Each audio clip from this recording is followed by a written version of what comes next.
Agroforestry merupakan suatu sistem penggunaan lahan yang cukup unik. Banyak terdapat di mana-mana, namun tidak selalu masyarakat menyukainya. Ada apa sebenarnya? Mari kita lihat lebih jauh apa sebenarnya komponen apa saja yang ada di dalam agroforestry tersebut. Ada pohon, ada tanah, ada tanaman semusim, kemudian ada hewan atau ternak, dan ada juga lebah atau ikan. Dan jangan lupa ada manajernya, petani. Dari keempat komponen ini tadi yang ada dalam satu lahan yang sama, bisa saling berinteraksi, saling mempengaruhi antara pohon dengan tanah, tanaman semusim, bisa menguntungkan dan bisa merugikan. Untuk memanage agar kombinasi ini tadi menguntungkan, maka kita harus memahami tentang interaksi pohon, tanah, dan tanaman semusim. Saya Kurniatun Hairiah yang akan menjadi fasilitator kali ini, mewakili Pak Didik Suprayogo, ingin membuka diskusi dan juga pemahaman lebih jauh tentang interaksi pohon, tanah, dan tanaman semusim. Assalamualaikum warahmatullahi wabarakatuh. Di dalam setiap pembelajaran, kita ingin tahu terlebih dahulu subcapaian pembelajaran apa yang kita harapkan untuk mahasiswa. Mahasiswa yang kami harapkan mampu mengenali dan memahami peran positif dan negatif dari adanya pohon dan kombinasi pohon dengan tanaman semusim atau dengan komponen lainnya. Pada skala plot tentu saja, dan diharapkan mahasiswa tampil mengidentifikasi di peta lahan secara jujur dan inovatif. Yang kedua, yang kami harapkan adalah mahasiswa mampu memahami konsep interaksi antara pohon dengan tanaman non-pohon atau semusim yang ditanam pada tempat dan waktu yang sama, ya, ditinjau dari bagian atas tanah, yaitu berkaitan dengan penggunaan cahaya dan penggunaan air dan hara di bagian bawah tanah, yaitu interaksi antar akar tanaman. Tentu saja kami sediakan bahan kajian yang ada untuk mendapatkan subcapaian pembelajaran tadi. Peran agroforestry di tingkat plot ini, ya, ini perlu kita pelajari pengertian dan peran agroforestry di dalam skala plot, fungsinya dari agroforestry di tingkat plot. Yang ketiga, mengurangi kehilangan hara di bagian bawah.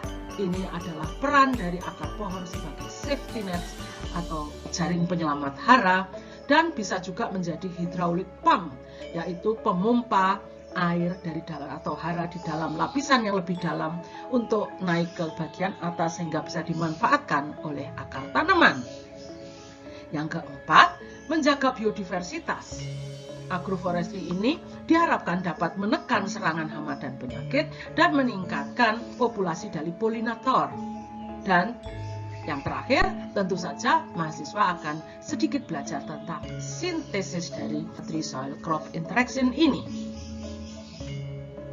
Bahan bacaan yang ada cukup banyak, namun saya siapkan ada. Yang pertama adalah dari bahan ajar dari agroforestry ini, Tree Soil Crop Interaction, yang ditulis oleh Pak Didik Suprayogo dan kawan-kawan pada tahun 2003. Peran agroforestry pada skala plot. Analisis komponen agroforestry sebagai kunci keberhasilan atau justru merupakan kegagalan dalam pemanfaatan lahan. Ini diproduksi oleh World Agroforestry Center dan kalian bisa akses di internetnya. Dan kedua dan ketiga ini adalah buku yang ditulis oleh Jin Ong dan Peter Huxley tahun 1996, khusus Tree Crop Interaction, A Physiological Approach. Ya, ini ada 386. Yang keempat, ini adalah tulisan dari Van Noordwijk dan kawan-kawan yang ditulis tahun 2004 dalam buku berjudul Below Ground Interaction in Tropical Agroecosystem, Concepts and Models with Multiple Plants Components. Ini diterbitkan oleh KABI. Ini bisa juga diakses dari internet.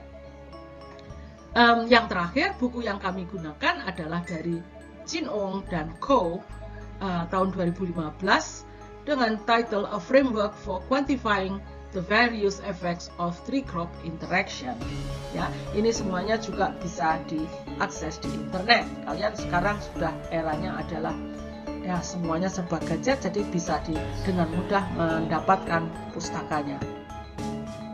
Nah, Pak Didi telah memberikan tugas dalam memulai pembelajaran ini adalah tugasnya adalah membaca dan membuat ringkasan dari setiap halaman, dari satu paragraf ya, berupa satu halaman setiap satu paragraf dari lecture note atau bahan ajar peran agroforestry pada skala plot.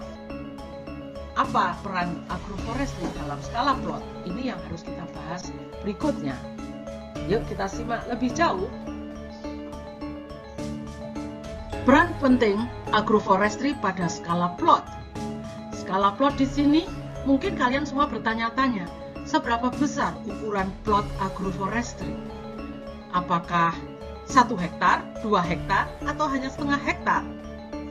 Nah, ini bervariasi antar tempat atau negara, antar tujuan atau relevansinya.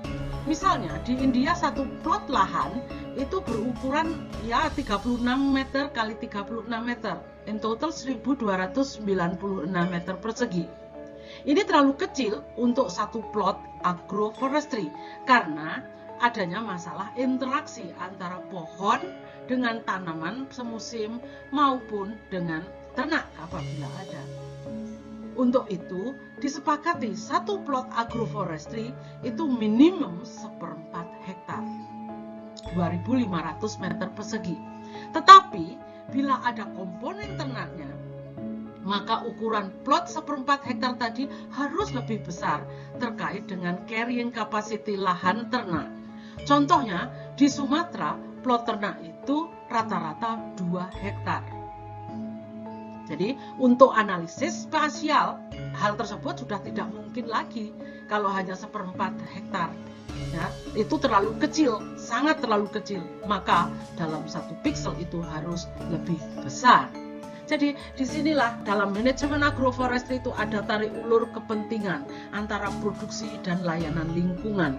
Ya, jadi sistem agroforestry ini memang sebagian dapat menggantikan beberapa fungsi ekosistem hutan sebagai pengatur siklus hara dan pengaruh positifnya terhadap lingkungan lainnya, tetapi di sisi lain pun dapat merugikan, tapi juga memberikan hasil yang menguntungkan yang dimanfaatkan oleh petani.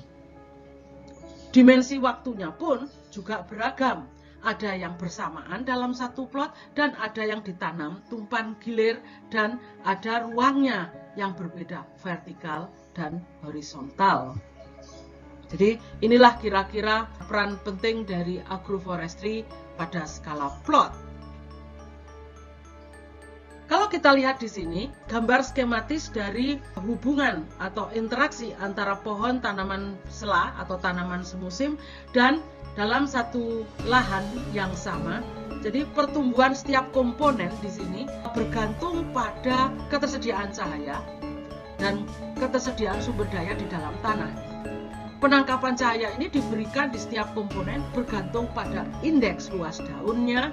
Ini yang ditunjukkan dengan huruf A, yaitu adalah kompetisi bagian atas tanaman. Sumber daya dalam tanah itu ditunjukkan, didistribusikan tergantung pada indeks area akar.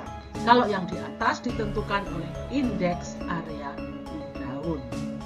Kalau di bawah indeks area akar. Ketersediaan sumber daya ini antara air dan hara di dalam tanah dipengaruhi oleh masukan dari atas, dari seresah yang gugur, dan tentu saja dari akar-akar yang mati, serta organisme tanah yang mati yang menambah bahan organik tanah atau C-organik tanah. Ya, jadi inilah yang bisa dilihat komponen-komponen yang ada di dalam agroforestry.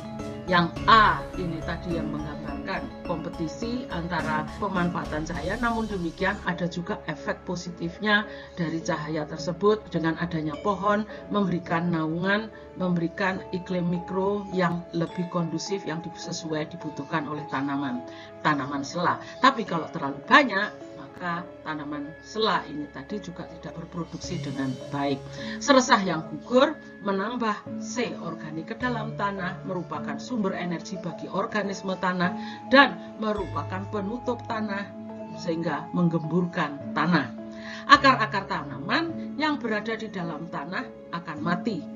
Dalam akar tanaman tadi menambah C organik dan sisa-sisa akar tadi meninggalkan liang dalam tanah, maka ini juga akan menguntungkan dalam menambah makroporositas tanah.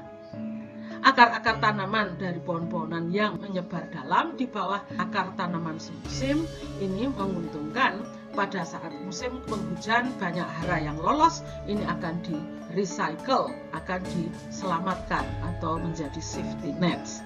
Nah, pada musim kemarau atau di daerah-daerah kering, dalam akar yang menyebar dalam ini menjadi hydraulic pump yang merupakan pemompa air dan hara yang ada di lapisan bawah menjadi tersedia bagi akar tanaman di lapisan atas. Sehingga akar pohon ini sangat menguntungkan di daerah-daerah yang kering. Jadi inilah kira-kira yang perlu kalian ketahui, keuntungan dan kerugian dari adanya pohon. Tidak selamanya pohon menguntungkan bagi tanaman semusim, tapi juga tidak selamanya pohon ini merugikan. Peran agroforestry di tingkat plot, aneka macam produk tanaman, hewan, dan biomasa serta cadangan karbon itu sudah tidak dipungkiri lagi. Ya, ini saya ambil dari sumbernya, dari ilustrasinya dari Icraft Brasilia, dan aneka macam bentuk kanopi pohonnya, baik dalam stadia pancang, tiang maupun anakan atau tumbuhan bawah, membentuk seresah yang tebal, sangat penting untuk menjaga kestabilan iklim mikro, suhu dan kelembapan udara dalam tanah ini akan lebih kondusif. Sehingga pada kondisi demikian ini berpeluang besar untuk menjadi habitat yang ideal untuk perkembangan biodiversitas di atas maupun di dalam tanah. Daun-daun dari pohon-pohon yang beraneka macam ini tadi memberikan masukan seresah yang beraneka macam kualitasnya untuk mempertahankan bahan organik tanah. Ini penting untuk memperbaiki sifat fisik, kimia, dan biologi tanah. Sifat fisik tanahnya terutama di daerah-daerah tropis ini penting untuk mempertahankan makroporositas dan agregasi tanah, penting untuk mempertahankan infiltrasi tanah sehingga mengurangi limpasan permukaan dan erosi di musim penghujan. Ya, dan akar-akar tanaman yang menyebar yang cukup dalam dengan beraneka macam kedalaman itu berfungsi penting dalam mendaur ulang hara yang tercuci ke lapisan bawah, dan yang terakhir adalah sebagai pemompa air dan hara dari lapisan bawah, terutama di daerah-daerah kering seperti yang saya katakan tadi. Biodiversitas dalam tanah sebenarnya bisa optimal adalah ditentukan oleh biodiversitas tanaman dan manajemen yang dilakukan oleh manajernya di daerah tersebut. Demikian juga sebaliknya, di bagian bawah akan memberikan servis, memberikan layanan yang bagus apabila di bagian atasnya menguntungkan. Jadi, biodiversitas di atas tanah, jadi bukan berarti biodiversitas di dalam tanah itu tiba-tiba ada begitu saja, tapi biodiversitas di atas tanah ini berperan sangat penting sebagai regulator dari biodiversitas dalam tanah. Jadi semacam kerannya untuk dibuka dan ditutup. Apabila di atasnya baik, maka di bagian bawahnya pun juga akan baik. Sebagai contoh kasus, ini adalah studi kasus di Sumberjaya, di agroforestry kopi, di kopi multistrata agroforestry ya, dibandingkan dengan kopi monokultur di Lampung Barat, Sumberjaya, Lampung Barat. Di sini kita perhatikan bahwa pada bagian yang atas kopi monokultur, warna yang hitam-hitam ini adalah warna yang tertutup oleh naungan pohon. Yang putih-putih ini menunjukkan sinar yang masih masuk ke dalam permukaan tanah. Ya, ini kopi monokultur tidak ada naungannya. Sedangkan yang di bagian bawah, ini kopi agroforestry, di mana kopi memperoleh naungan dari dadap, waru, mangga, alpukat, kopi, dinaungi pula oleh petai. Kalian perhatikan di sini, warna hitamnya lebih rapat. Ini adalah warna yang ternaungi oleh kanopi pohon. Ya, jadi dengan demikian bisa dibayangkan bagaimana sebenarnya kondisi suhunya dan kelembapannya, perbedaan suhu dan kelembapan dari kedua sistem penggunaan lahan ini. Coba pikirkan, ya. Jadi suhu dan kelembapan di udara dan di dalam tanah absolutely berbeda antara kedua penggunaan lahan ini. Apakah demikian? Ini adalah hasil pengamatan yang dilakukan di Sumberjaya tadi. Dilakukan pengukuran air temperature, itu adalah suhu udara, dan di sumbu Y-nya adalah temperatur tanah. Bisa dilihat di sini, yang warna hitam adalah suhu hasil pengukuran di hutan alami, sedangkan yang terbuka di paling atas bulat-bulat ini adalah sun coffee atau kopi monokultur, yang di tengah adalah kopi multistrata dan agroforestry maksud saya. Yang di tengah adalah agroforestry, yang paling bawah adalah hutan, dan di paling atas adalah monokultur. Mana yang paling tinggi? Mengapa yang monokultur memiliki atau menunjukkan suhu tanah yang tinggi? Bila suhu udaranya tinggi, maka suhu tanahnya diikuti pula oleh tingginya suhu di dalam tanah. Nah, pengukuran ini dilakukan pada pagi dan siang hari, ya ini soil temperature, ini adalah temperatur dalam tanah, sedangkan yang di sumbu Y, ini yang sebelah kanan ini, adalah range of spatial variation, variasinya, koncahan, amplitudonya, antara perbedaan antara pagi dan siang. Kalian perhatikan yang di dalam warna hitam ini, yang di hutan, itu lebih stabil. Di agroforestry, itu agak kurang stabil. Yang sangat bergejolak di sana sini adalah di sistem monokultur. Ya, ini menunjukkan bahwa hutan alami dengan vegetasi yang beraneka ragam dan rapat membuat suhu tanah lebih dingin dan stabil.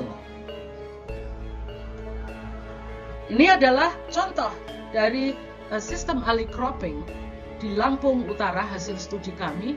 Pada sistem alley cropping ini, di tanaman pagar yang ditanam adalah Peltophorum, macam-macam. Ada Peltophorum, ada Gliricidia, ada Flemingia, ada Johar, Cassia, dan pada musim penghujan itu dipangkas. Ya, jadi ini pada musim kemarau, pohon dibiarkan untuk menutup permukaan tanah di lorong-lorong ini supaya tidak ditumbuhi oleh alang-alang atau gulma lainnya, dan untuk mengurangi evaporasi yang berlebihan. Pada musim penghujan bisa dilihat di sini pemangkasan telah dilakukan dan pangkasannya dikembalikan ke dalam tanah, jadi akan menambah bahan organik. Dan kalau kita perhatikan, untuk mengurangi populasi gulma, ini setelah dibiarkan, yang di tengah ini adalah alang-alang. Jadi untuk mengurangi sinar matahari yang masuk, maka alang-alang pun juga akan berkurang populasinya. Masih dalam peran penting agroforestry dalam skala plot, dalam kaitannya dengan mempertahankan kesuburan tanah, yaitu mempertahankan kandungan bahan organik tanah melalui masukan seresah dan akar-akar yang mati, dengan menambahkan unsur-unsur N dan P, dengan bersimbiosis dengan rhizobia dan mycorrhiza. Jadi akar-akar pohon ini bersimbiosis dengan bakteria, dengan rhizobia dan mycorrhiza. Yang ketiga, tentu saja mempertahankan kelembapan tanah karena seresah tebal yang menutup permukaan tanah. Seresah-seresah gugur ini tadi, kalau tidak salah sekitar macam-macam juga, tergantung dari jumlah dan jenis pohon yang ditanam, antara 4, itu kalau terlalu rendah, 4 sampai dengan 8 ton per hektar per tahunnya. Kemudian akar-akar dari pohon ini tadi meningkatkan stabilitas tebing, di mana akar-akar yang menghujat dalam berperan sebagai jangkar, ini merupakan jangkar hidup tanah. Dan yang di atas bukan berarti tidak bermanfaat, tetap bermanfaat sebagai pencengkeram partikel tanah. Yang terakhir, karena rapat, pohon-pohon ini tadi dapat mengurangi polusi Dengan akar yang berkembang dalam menjadi jaring penyelamat hara, akar juga sebagai pemompa air dan hara di daerah kering. Ya, ini dan jangan lupa jelas akan adanya rapatnya rindangnya kanopi membuat tanah menjadi lebih cool, lebih sejuk, lebih dingin sehingga evaporasi berkurang sehingga kehidupan organisme dalam tanah pun juga lebih terfasilitasi. Bila kita masuk ke lahan kita, lahan agroforestry, di situ akan nampak lapisan seresah yang cukup tebal dan akar-akar tanaman itu merupakan penghubung yang sangat penting antar biodiversitas di atas dan di dalam tanah. Biasanya pada lapisan permukaan ini tadi tanahnya berwarna gelap dan lembab. Lapisan-lapisan ini tadi banyak terdapat gundukan-gundukan atau kas dari atau kotoran cacing tanah. Ini merupakan indikator bahwa kondisi tanah di daerah tersebut, di plot tersebut subur karena lembab dan kaya akan bahan organik tanah. Dengan adanya perombakan atau dekomposisi bahan organik yang ada di permukaan tanah tadi akan menambah jumlah unsur hara di permukaan tanah atau hanya di lapisan atas tanah saja. Dengan demikian akar-akar tanaman yang ada baik itu pohon maupun tanaman semusim dari plot agroforestry banyak tumbuh di atas untuk memanfaatkan hara yang terlepas. Air pun juga tersedia. Jadi pemandangan seperti ini sering kita amati di dalam plot atau di lapisan permukaan dari lahan agroforestry. Bagaimana agroforestry dapat mempertahankan kandungan bahan organik tanah? Jadi sebenarnya memasukkan bahan organik asal pangkasan pohon dalam sistem budidaya pagar yang seperti saya tunjukkan tadi di awal pertemuan ini, memasukkannya setiap tahunnya sekitar 4-10 ton per hektar tergantung dari jenis dari pohonnya.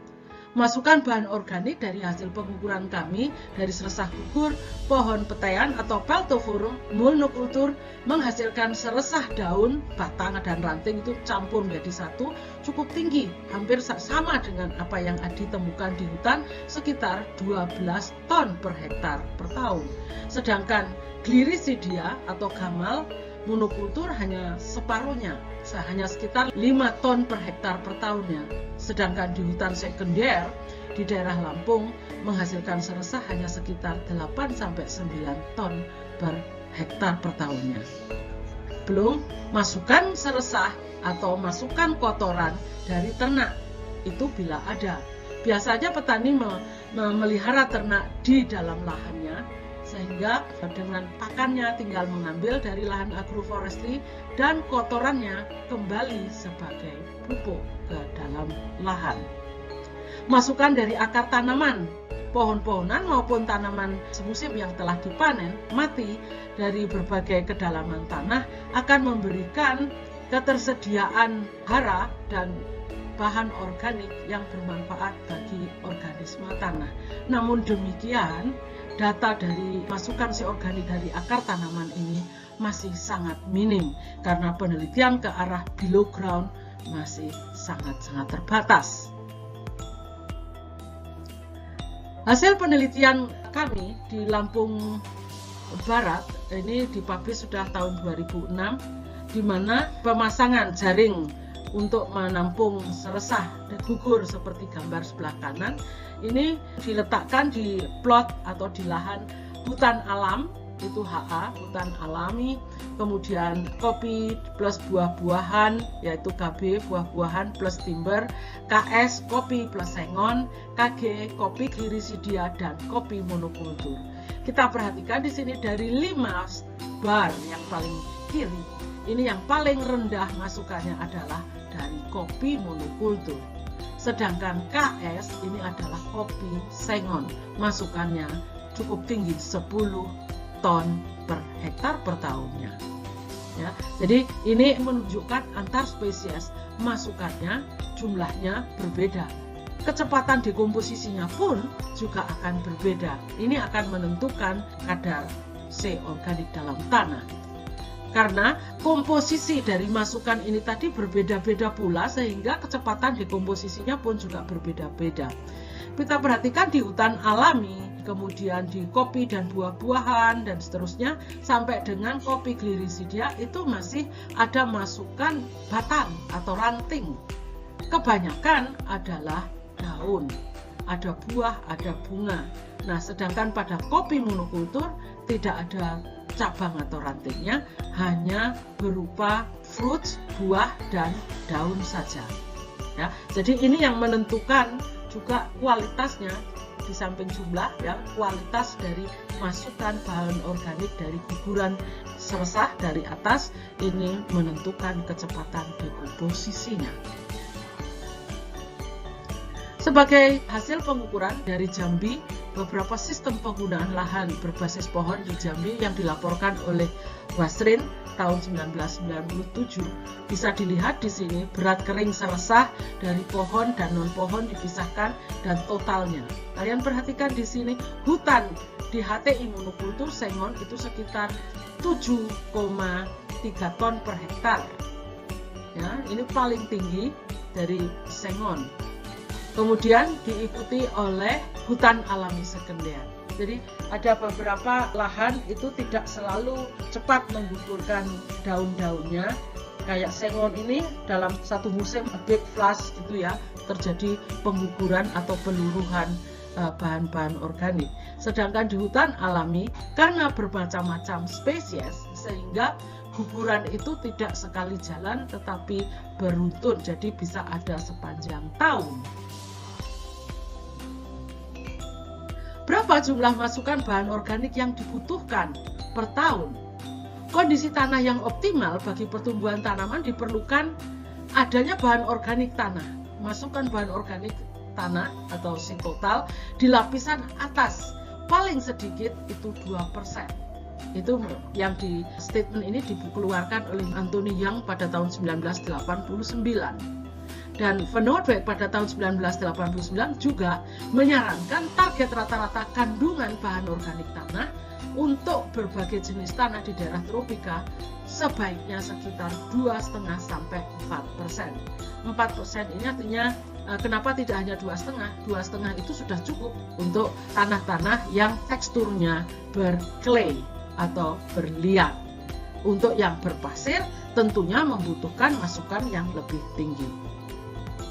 Guna mempertahankan kesuburan tanah pertanian, maka tanah harus selalu ditambah bahan organik minimal sebanyak 8-9 ton kalau menurut Anthony Young 1989. Kalau pengalaman kami dulu di Lampung itu lebih mudahnya dibulatkan 10 ton per hektar. Lalu dari mana dan bagaimana mendapatkan bahan organik sebanyak itu untuk memenuhi kebutuhan tersebut? Apakah kita akan menanam tanaman penghasil bahan organik di lahan kita? Nah, mungkin itu bisa dilakukan, namun petani tidak akan mengikuti teknik tersebut karena akan rugi. Menurut mereka rugi. Sesuatu yang tidak mendatangkan uang bagi petani itu kurang menarik.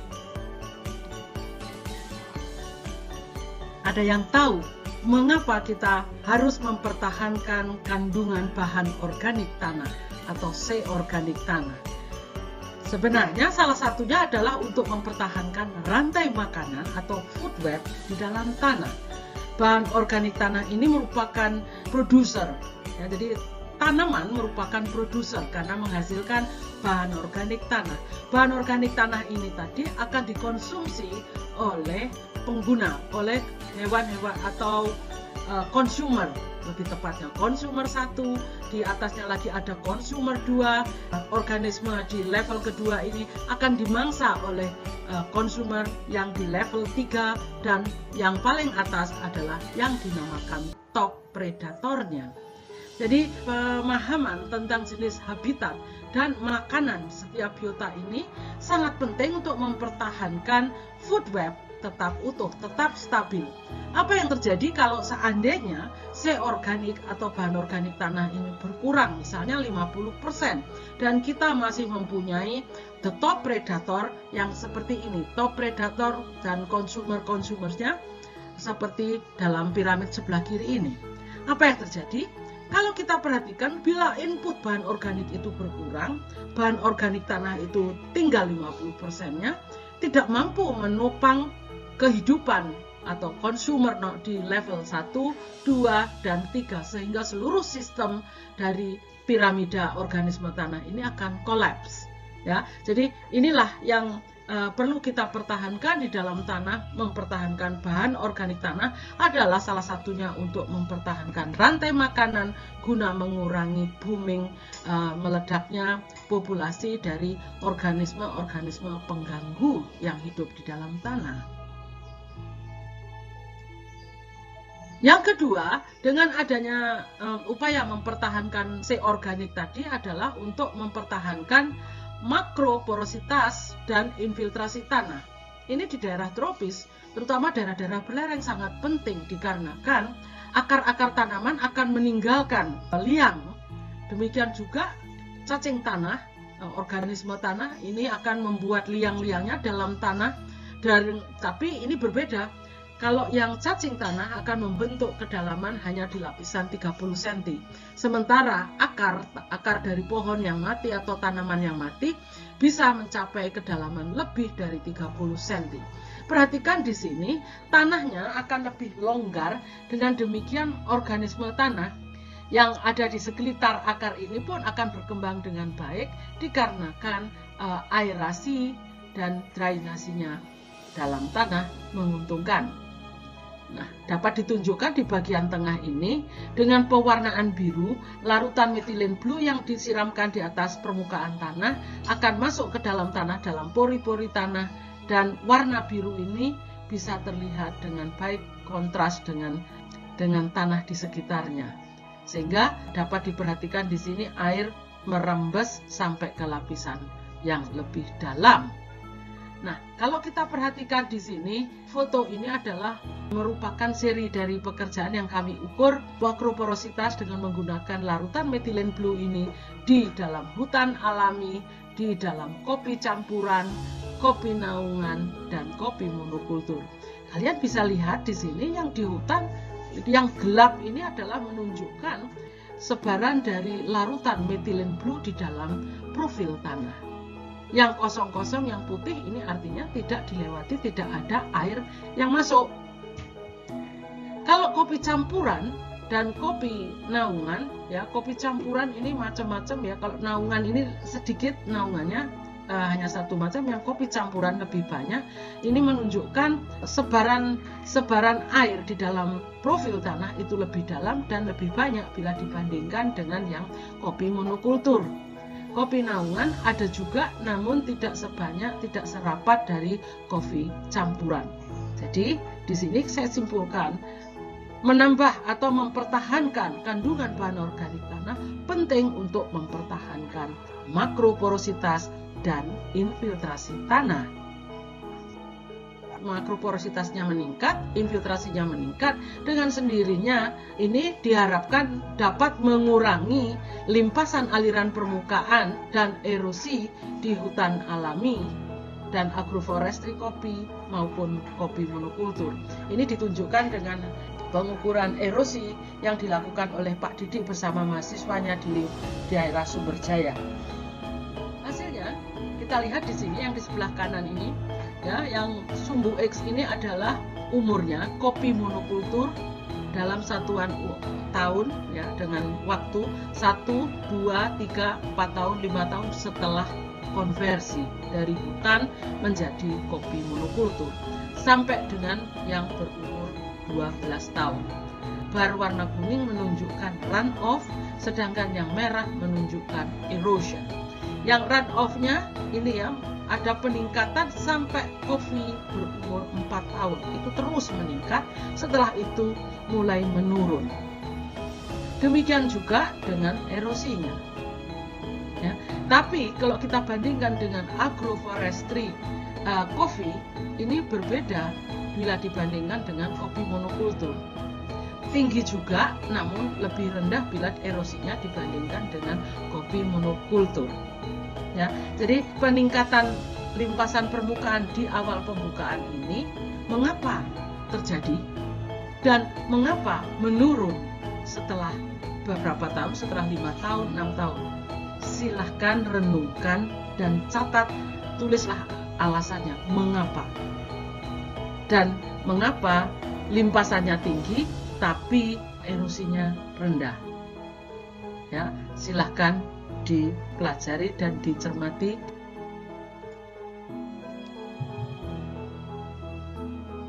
Sebagai kelanjutan dari studi kasus tadi di daerah Sumberjaya, perbaikan makroporositas tanah ini tadi akan meningkatkan laju infiltrasi. Ini adalah hasil pengukuran di Sumberjaya, dua-duanya di hutan. Di sini menunjukkan bahwa hubungan makroporositas secara vertikal dengan infiltrasi tanah yang diukur dengan yang A itu dengan rainfall simulator, yang B itu adalah dari hujan alami dalam plot 4 kali 10 meter persegi di lahan hutan dan kopi monokultur pada kopi umur 1, 3, 7, dan 10 tahun. Nah, jadi ini K1, K2 ini adalah menunjukkan umur kopinya. Jadi lebih rendah bila laju infiltrasinya yang di sistem kopi monokultur ini lebih rendah bila dibandingkan dengan yang di hutan. Jadi mengurangi risiko erosi tanah itu dapat ditingkatkan dengan mempertahankan tutupan kanopi dan lapisan seresah. Ini penting sekali. Dua prinsip dalam mengurangi risiko erosi tanah.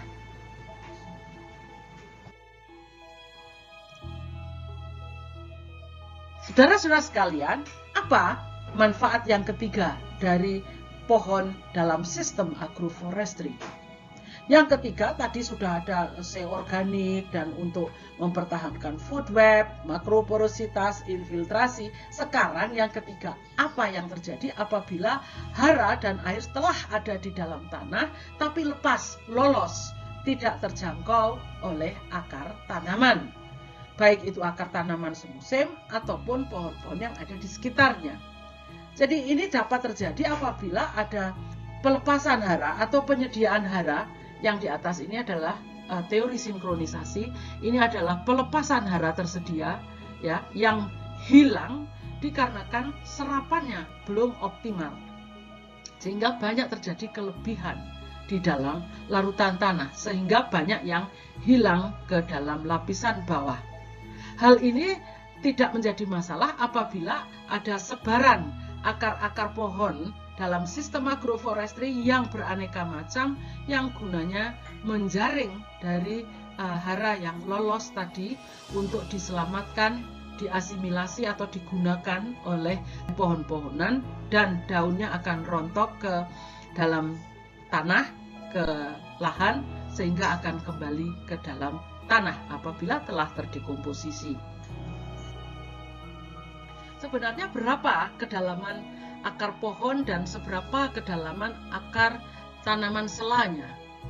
Contoh yang berikutnya adalah hasil penelitian Pak Didik Suprayogo di Lampung Utara yang mengevaluasi peran akar pohon dalam sistem budidaya lorong atau alley cropping di tanah masam. Ya, jadi perbaikan kandungan bahan organik tanah saja belum bisa 100% menyelesaikan masalah kehilangan hara. Ya, karena banyak yang hilang ke lapisan bawah. Jadi harus kita tebarkan di bawah ada lapisan-lapisan akar yang lebih dalam dari akar-akar dari tanaman jagung di sini sebagai tanaman selanya. Jadi untuk mengkombinasikan, untuk menghindari kompetisi itu kita pilih akar-akar tanaman pohon itu berkembang lebih dalam daripada akar-akar tanaman semusim. Gunanya untuk menjadi penyelamat hara sehingga efisiensi serapan hara akan meningkat. Nah, Kalau kita sudah mengetahui itu semua, bagaimana mengevaluasi kerapatan akar yang ada di dalam profil tanah, baik itu dari pohon maupun dari akar-akar tanaman semusim yang tumbuh dalam satu lahan. Berikut ini adalah salah satu contoh pengukuran dengan menggunakan metode root tracing, yaitu penggalian, ya memang berat ini, tapi data yang tersedia itu sangat-sangat langka, sangat sedikit. Ya, kemudian dari setiap blok tanah ini diekstrak akarnya dengan disiram air, di air bawah air mengalir. Akar yang terkumpulkan ini dibersihkan dalam nampan seperti ini. Selanjutnya diukur total panjang akarnya per volume tanah dan ditimbang berat keringnya per volume tanah atau DRV.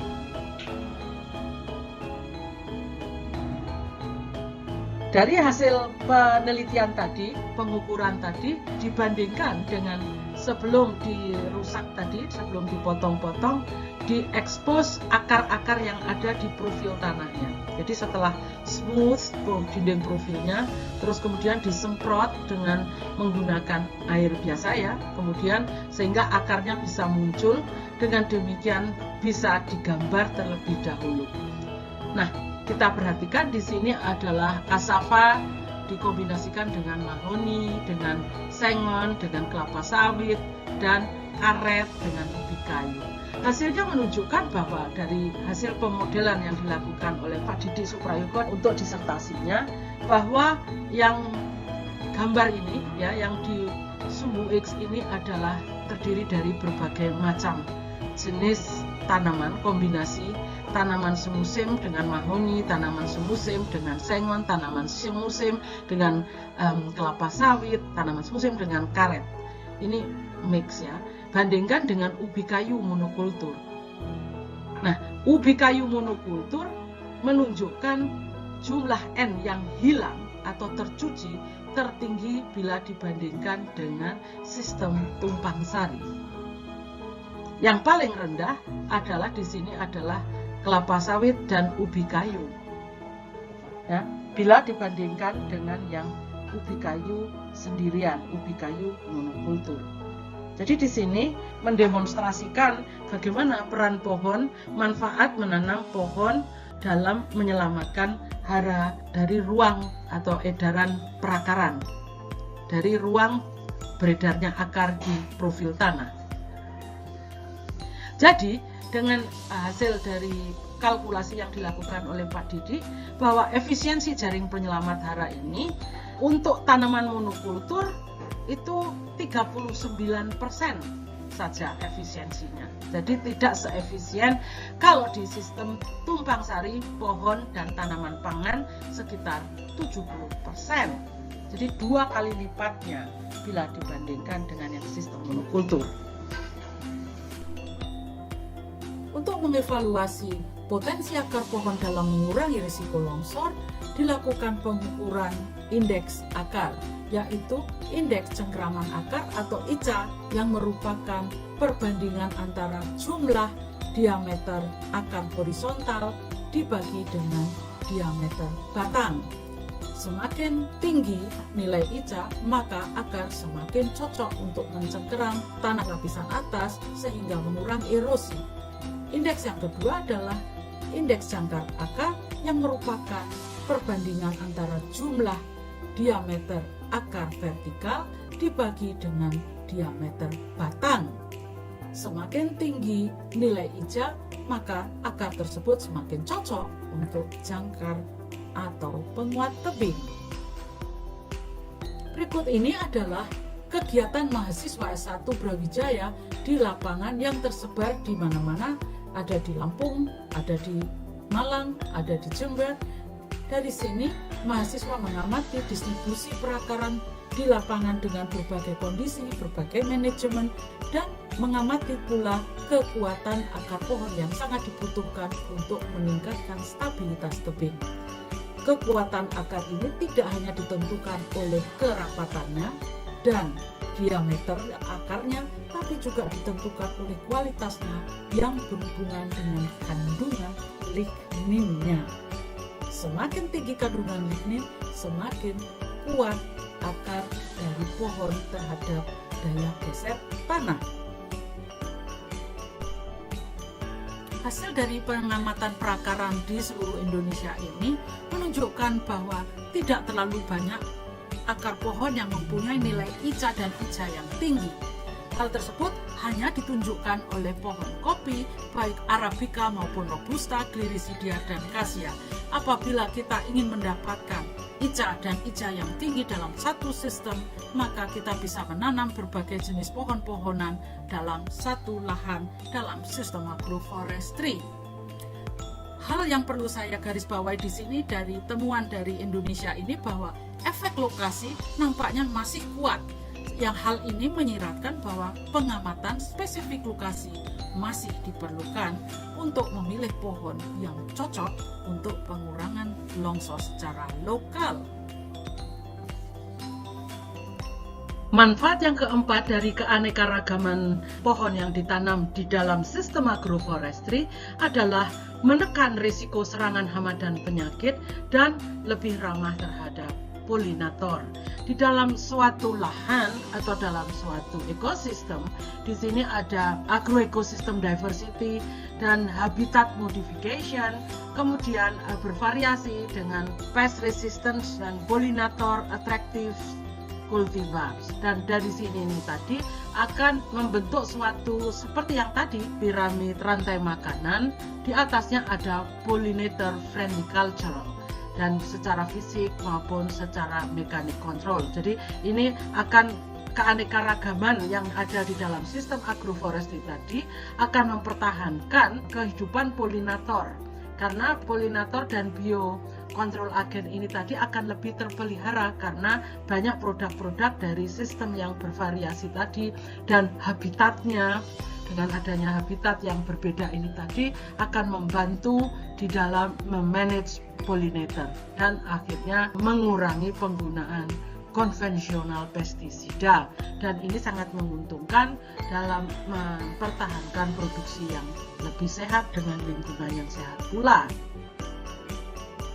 Predator dalam lahan yang kaya diversitas vegetasi ini digambarkan dalam paper yang ditulis oleh Stapp tahun 2020, masih baru saja ini, bahwa diversitas spesies tumbuhan itu rendah, maka akan menciptakan habitat yang seragam dan ketersediaan sumber daya yang rendah, maka populasi herbivora akan menjadi terlebih khusus, jadi hanya satu macam saja. Sedangkan diversitas spesies tumbuhan yang tinggi akan memberikan keanekaragaman sumber daya yang lebih tinggi, maka baik dalam bentuk mangsa alternatif maupun sumber daya lainnya. Ini jelas akan menguntungkan bagi penyebaran atau pencegahan dalam booming, dalam peledakan hama yang ada di dalam sistem agroforestry. Jadi tree diversity dan hubungannya dengan predators, dan sumbu Z-nya adalah time, dengan waktu. Nanti akan ada satu materi tersendiri tentang predator dalam lahan yang kaya diversity ini. Akan saya berikan satu slide seri. Biodiversitas tanaman itu dapat menekan risiko serangan hama penyakit. Sebagai contoh kasus dari Sumberjaya atau dari Lampung Barat ini oleh mahasiswa bimbingan saya sendiri, Pak Gede Swibawa, bahwa sebenarnya yang berkaitan dengan parasit tumbuhan seperti nematoda ini, bahwa sebenarnya dalam berubahnya lingkungan tanah akibat adanya alih guna lahan ini akan mempengaruhi diversitas nematoda dan memacu peningkatan kelimpahan nematoda parasit tumbuhan akibat berkurangnya predator. Kelompok nematoda itu diklasifikasikan menurut jenis pakannya. Nah, di sini Pak Gede Swibawa melakukan survei populasi dan diversitas nematoda di berbagai sistem penggunaan lahan di Sumberjaya, Lampung Barat. Dilakukan pada 6 jenis penggunaan lahan, yaitu hutan alami utuh, hutan alami yang telah terbuka, ya, jadi hutan alami tersisa, agroforestry kopi, monokultur kopi tanpa naungan, ya. Terus yang kelima pada lahan tanaman semusim atau pertanian intensif, dan yang terakhir di lahan terdegradasi atau lahan alang-alang. Bagaimana hasilnya? Mari kita simak lebih lanjut. Hasilnya menunjukkan bahwa di sini ada gambar, ya, yang graf pie ini, kelimpahan nematoda yang diklasifikasikan menurut kelompok makannya di lahan kopi. Yang warna biru ini atau warna ungu ini adalah plant parasitic nematoda. Jadi ini dikelompokkan sebagai nematoda yang parasit. Nematoda jenis parasitik ini banyak dijumpai pada kopi monokultur. Sebelah atas ada di sebelah kiri. Ya, gambar sebelah kiri. Monoculture coffee, 1 year old, and then the second one itu yang umur 3 tahun. Nematoda ini tadi secara bertahap berkurang jumlahnya di lahan kopi dengan penaung Gliricidia.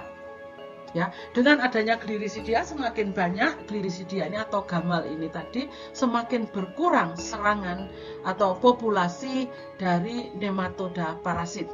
Mengapa demikian? Ini kurang tahu. Masih belum banyak penelitian yang menguak ke sana. Dan ini sudah dites juga di percobaan rumah kaca. Mari kita simak lebih jauh. Ini adalah untuk meyakinkan lagi, dilakukan tidak hanya dari survei, tetapi dengan jalan menanam tanaman-tanaman itu tadi di pot, kemudian ditanam dengan tanaman kopi. Jadi pengaruh pola tanam dalam sistem agroforestry kopi ini diuji efeknya terhadap kelimpahan nematoda parasit atau Rhadophilus. Di sini ditunjukkan, ya, dari kombinasi tanaman yang diuji ada monokultur, kopi dan pisang, kopi dengan Gliricidia, kopi dengan Gliricidia plus alpukat, kopi Gliricidia plus alpukat plus mahoni. Hasilnya menunjukkan yang terbesar populasi individu dari nematoda per 300 cc tanah adalah di kopi plus pisang sebanyak 328 bila dibandingkan dengan kopi Gliricidia hanya 95. Atau kalau kopi Gliricidia plus alpukat yang menunjukkan populasi terendah hanya 88. Jadi kembali ini untuk memperkuat temuan yang didapat di lapangan hasil survei tadi, bahwa adanya Gliricidia dapat menekan populasi dari nematoda parasit atau Rhadophilus. Jadi keuntungan agroforestry ini tadi, ini tolong dibaca dari Utapa, silahkan baca, ya, bahwa agroforestry itu sebagai soil basket, ibaratnya seperti keranjang tanah, berfungsi untuk mensequester karbon, menyimpan karbon, meningkatkan kandungan organik tanah tadi, ya, kemudian mengameliorasi acidic acid and alkaline soil, kemudian meningkatkan fiksasi N, kemudian ada lagi berkaitan dengan perbaikan sifat fisik tanah, dan juga yang terakhir tadi sudah saya tunjukkan berhubungan dengan aspek biologinya. Jadi agroforestry itu sebagai soil basket, jadi punya banyak sekali keuntungan apabila dikelola dengan benar. Jadi sebagai ringkasan dari fungsi agroforestry di tingkat plot, ini sebenarnya yang sebelah kiri atas ini adalah berbagai macam land use system, ada harvest, tree and soil management, tree growth, tergantung dari berapa banyak jumlah yang dipanen dan berapa yang dikembalikan, kemudian masuk kembali, dan berapa yang masih sisa dalam akar. Nah, ini yang akan menentukan besar kecilnya masukan bahan organik tanah. Ini akan menentukan kehidupan atau populasi dari soil biota. Soil biota ini akan mendekomposisi dari bahan-bahan organik dalam tanah tadi atau bahan organik di permukaan tanah menjadi bagian dari bahan organik tanah. Bahan organik tanah selanjutnya akan termineralisasi, terdekompos, dan akan melepaskan nutrisi, ya, melepaskan dengan adanya mineralisasi akan masuk di dalam rangkaian nutrisi atau hara dalam tanah. Kemudian soil organic matter ini bermanfaat bagi organisme tanah. Ini tadi akan aktif dalam tanah, membantu dalam agregasi dan struktur tanah. Dengan demikian dia akan mempengaruhi terhadap, ini akan membantu di dalam meningkatkan infiltrasi tanah. Jadi ini adalah kurang lebihnya apa yang terjadi dari manfaat agroforestry di tingkat plot. Saya kutip dari Dani Saputra, baru saja tahun 2021.